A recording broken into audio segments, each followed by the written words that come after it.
Hey folks, it's me, Brian, and this is what I'm having today, Sunday, November 6th.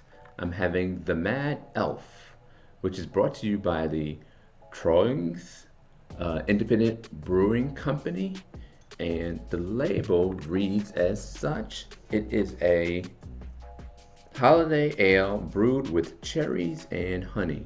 It is 11% alcohol by volume.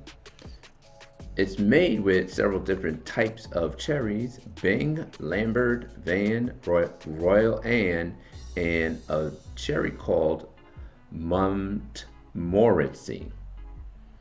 The yeast is a spicy Belgian yeast, so that should taste good.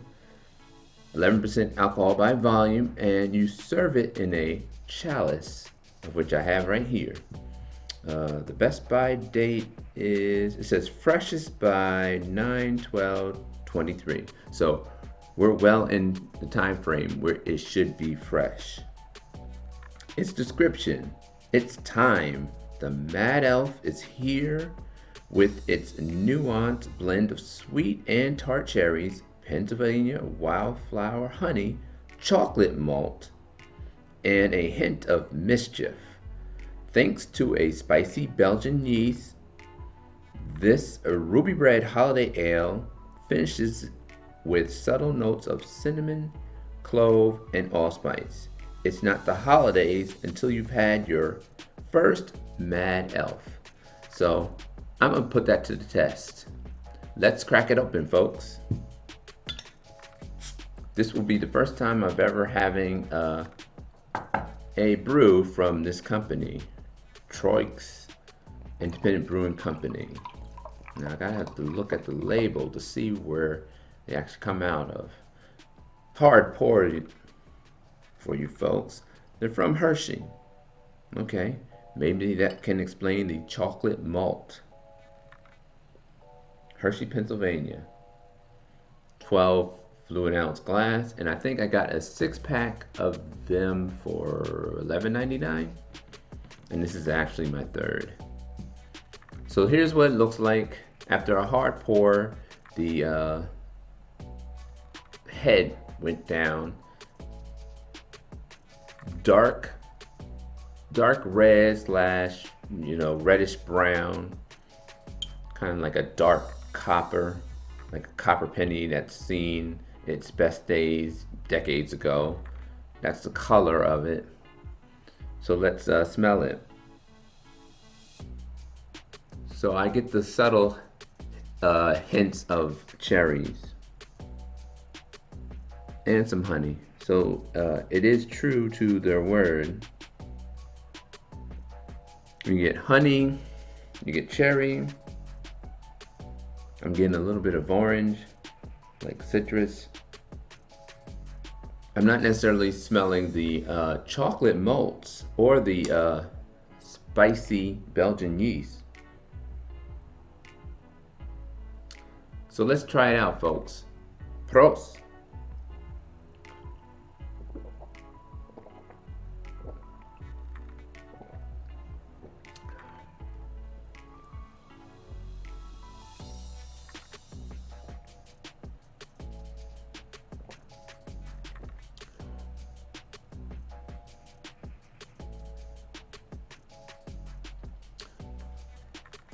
So let's start with the mouthfeel. It is medium bodied, not too light, not too heavy. Taste wise, you do get a good subtle cherry and honey taste, and it's pretty pleasant. I've had other cherry ales, honey beers that have been too overpowered with that particular flavor. Takes away from the beer flavor. That is not the case with this particular beer. It's very subtle, and so they've done a good job with not going overboard with how much cherry and honey they put in their formula. Now, the Belgian yeast does stick out. it's like one of the first things that I tasted when I took a sip. I tasted the Belgian yeast, and then, so some spiciness, some peppermint, some kind of like basil, that spiciness with the Belgian yeast. And then I tasted like that subtle cherry and subtle honey. I didn't get any of chocolate malt. Didn't get any malt at all, to be honest. It's very heavy on the yeast.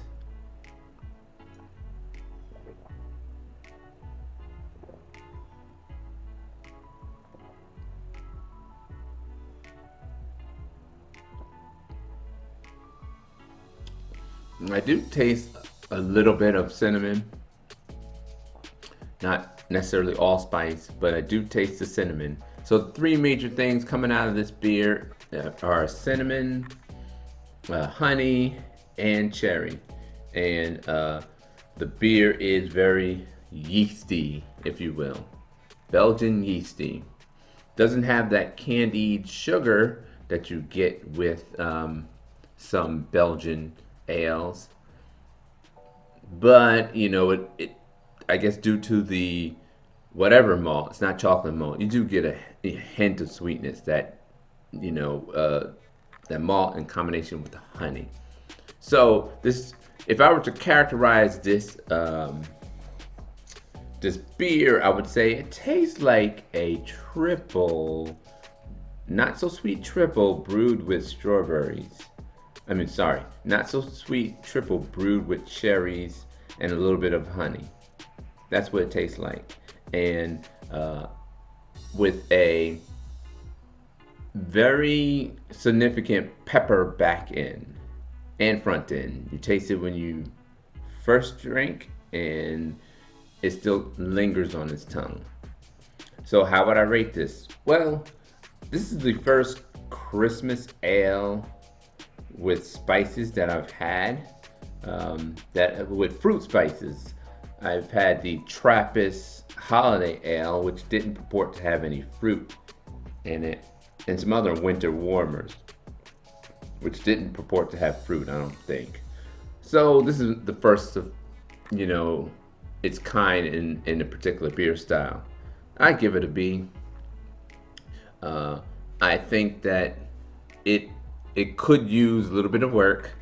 I think it could use a little bit more malt on the front end, and maybe calm down the Belgian yeast. So there's some room for improvement. Now, would I buy this again? I don't think I would buy it again. I mean, it's you get the good drinkability. I mean, it's drinkable. It's good. It's a decent beer. But I don't think I would buy it again, mainly because of how that Belgian yeast is like overpowering it.